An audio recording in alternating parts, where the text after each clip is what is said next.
Assalamualaikum warahmatullahi wabarakatuh. Perkenalkan, nama saya Anggun Nur Khalifah, NIM 078. Di sini saya akan menjelaskan materi tentang penyelesaian sengketa secara litigasi. Di mana penyelesaian sengketa secara litigasi itu maksudnya adalah penyelesaian sengketa yang paling akhir melalui jalur pengadilan, di mana menggunakan eh, jalur perdamaian atau kekeluargaan itu sudah tidak menemukan titik temu. Nah, dalam penyelesaian sengketa secara litigasi itu terdapat dua jalur yang dapat ditempuh. Yang pertama ada arbitrase dan yang kedua ada pengadilan. Nah, saya di sini akan membahas terlebih dahulu yang arbitrase. Jadi, arbitrase ini dapat dikatakan sebagai penyelesaian sengketa secara non-litigasi maupun secara litigasi. Hal ini dikarenakan hukum antara arbitrase dengan pengadilan itu memiliki kesamaan, serta keputusannya pun juga sama antara keduanya, yaitu bersifat final and binding.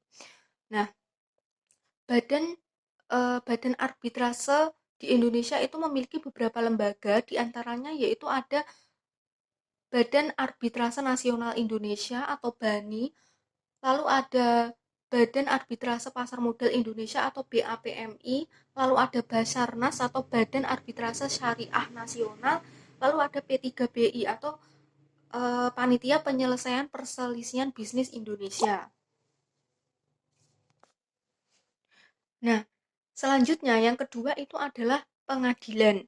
Jadi pengadilan ini merupakan uh, proses penyelesaian sengketa terakhir yang ditempuh oleh kedua belah pihak yang bersengketa apabila keduanya itu sudah tidak menemukan titik temu perdamaian yang dilakukan di luar pengadilan.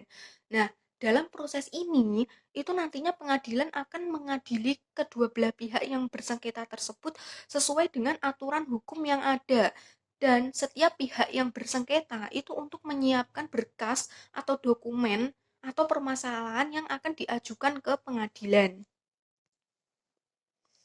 Nah, dalam penyelesaian sengketa melalui pengadilan yang ada di Indonesia itu terdapat dua keputusan dalam sistem penyelesaian sengketa yang terjadi. Yang pertama yaitu sistem civil law, di mana dalam sistem ini hakim dalam menjatuhkan putusannya itu harus sesuai dengan peraturan perundang-undangan yang berlaku di Indonesia.